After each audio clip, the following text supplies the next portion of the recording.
Very good afternoon दोस्तों, welcome to our YouTube channel Aakash steno. यहाँ पर आप सबको editorials, paper, Dainik Jagran, magazine, books से डिक्टेशन पैराग्राफ हर दिन दिया जाता है। यहाँ पर आपको राजस्थान हाई कोर्ट के बेटर दिया जा रहा है। उसके बाद आप लोग व्हाट्सअप ग्रुप ज्वाइन कर सकते हैं। हमारे डिस्क्रिप्शन बॉक्स में यहाँ लिंक दिया हुआ है, आप सब डाउनलोड कर सकते हैं, जहाँ पर आपको प्रतिदिन PDF मिल जाएगी। उसके बाद यहाँ पर आपको शब्द दिया जाता है, आउटलाइंस दिया जाता है। वीडियो स्टार्ट करने से पहले, मेन डिक्टेशन स्टार्ट होने से पहले उसको एक बार आप लोग देख लीजिए, उसके बाद मेन डिक्टेशन स्टार्ट होता है।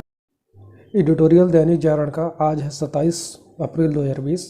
उसके अकॉर्डिंग आपको दिया गया है यहाँ पर आउटलाइन, शब्द चिन्ह एक बार देख लीजिए।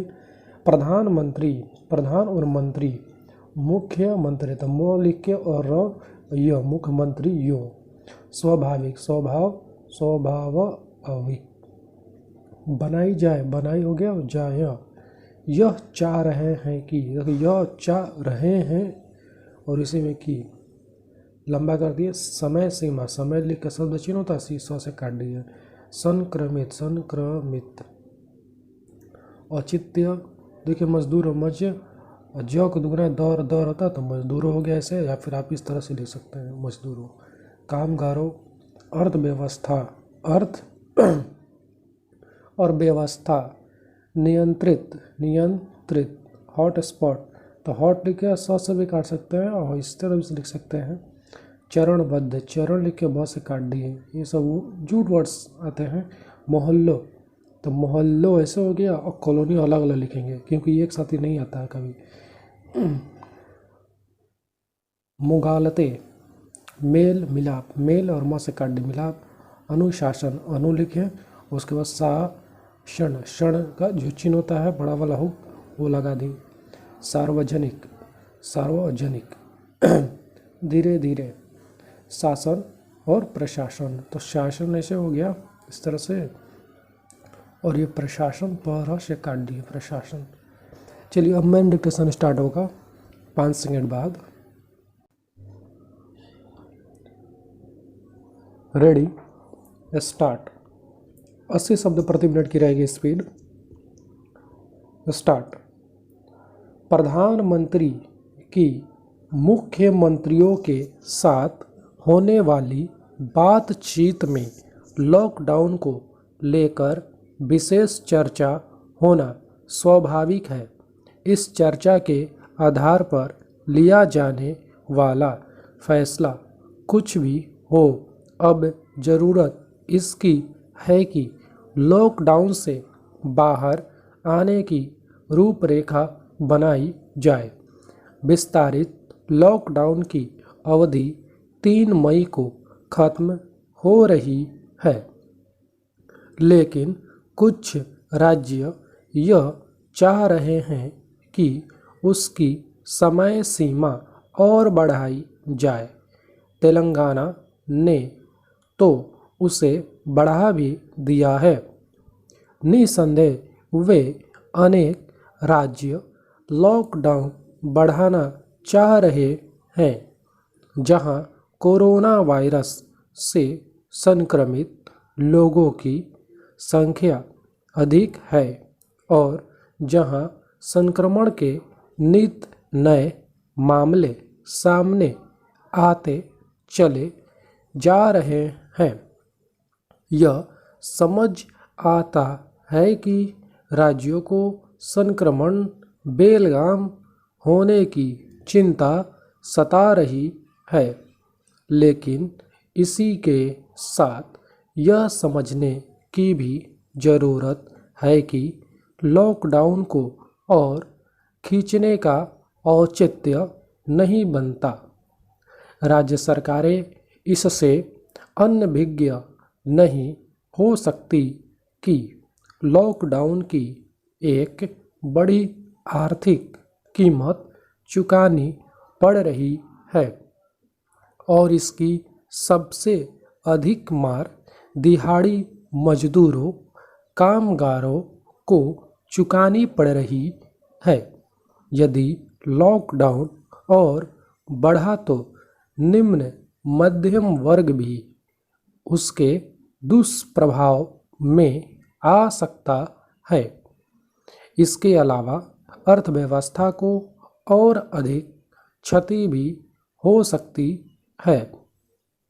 एक तो इस क्षति को वहन करना आसान नहीं, और दूसरे तथ्य यह है कि जीवन रक्षा जीविका के साधनों पर निर्भर है।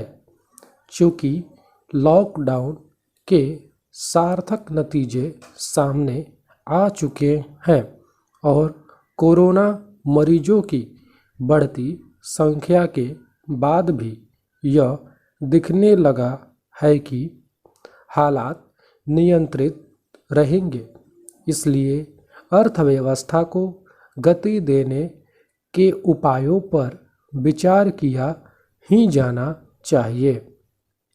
उचित यह होगा कि हॉट स्पॉट कहे जाने वाले कोरोना मरीजों के इलाकों में तो सख्ती और निगरानी बढ़ाई जाए, लेकिन शेष इलाकों से चरणबद्ध ढंग से पाबंदियां हटाई जाएं।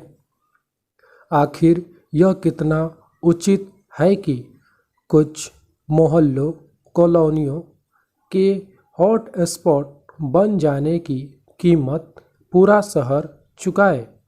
ध्यान रहे कि जो शहर जितना बड़ा है वह विकास का उतना ही मजबूत इंजन है।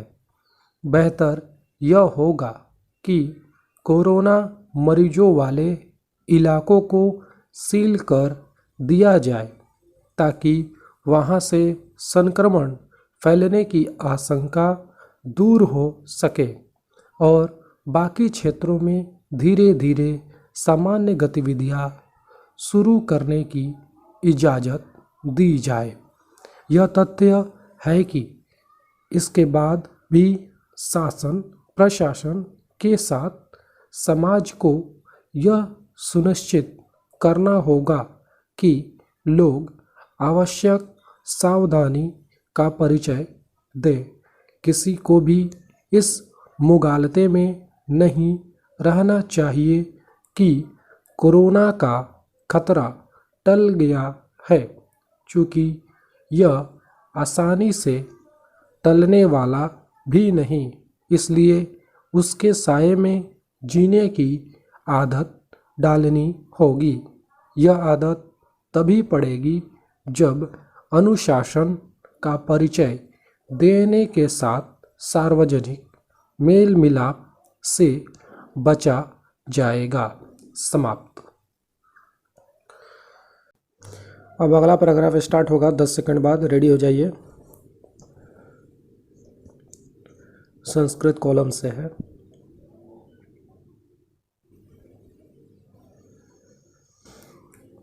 चलिए, रेडी। जब हम स्व स्वीकृति मौन में होते हैं या धीरे बोलते हैं, उस समय हम स्व में स्थित स्वस्थ होते हैं और यह हमें अपने अहम को देखने का अवसर होता है। स्व स्वीकृत मौन वह नहीं होता जिसमें आप बिल्कुल बोलना ही बंद कर दें।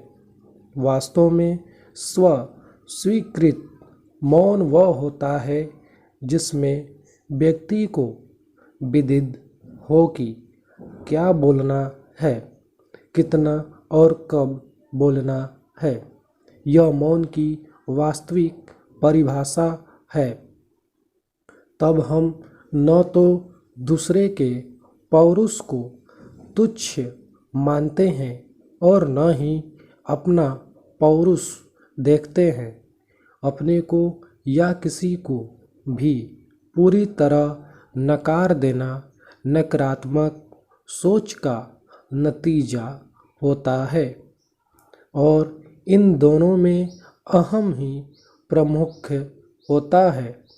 अंतर केवल इतना होता है कि दूसरों के नकारने में अहम युवा होता है, शक्तिशाली होता है और अपने को नकारने में वह बालक होता है। पैराग्राफ 6। वास्तव में हमें सबको स्वीकार कर लेना चाहिए। दरअसल पानी को छानने का काम पानी भर लेने के बाद ही होता है, लेकिन दुख की बात यह है कि हम यह पहले ही कर लेना चाहते हैं।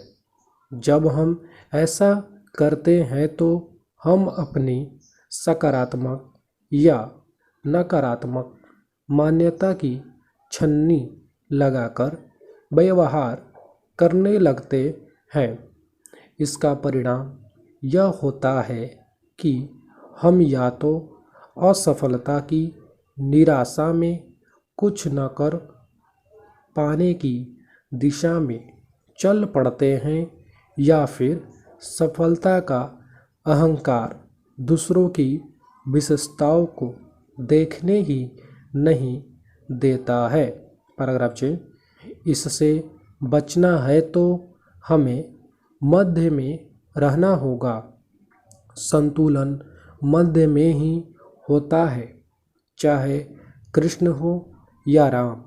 एक रात्रि के मध्य में आता है और दूसरा दिन के मध्य में। किसी एक ओर झुक जाना न रामत्व है न कृष्णत्व है।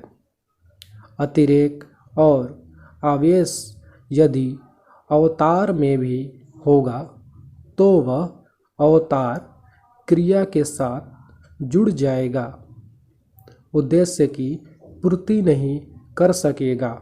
संतुलन में भोग और त्याग का संतुलन रखना होता है। केवल त्याग और केवल भोग ये असंतुलित मान्यता है, पर तपस्या तो मध्य में है। इसीलिए सभी को हर परिस्थिति में संतुलित रहने का प्रयास करना चाहिए। ये डिक्टेशन समाप्त हुआ। ये जो डिक्टेशन है संस्कृत कॉलम से, ये आपको सिविल कोड जो स्टेट लेवल के होते हैं उनमें सहायक होते हैं, इसलिए इसको आप डेली रूटीन के हिसाब से इसको लिखें। चलिए आज के लिए बस इतना ही। जय हिंद।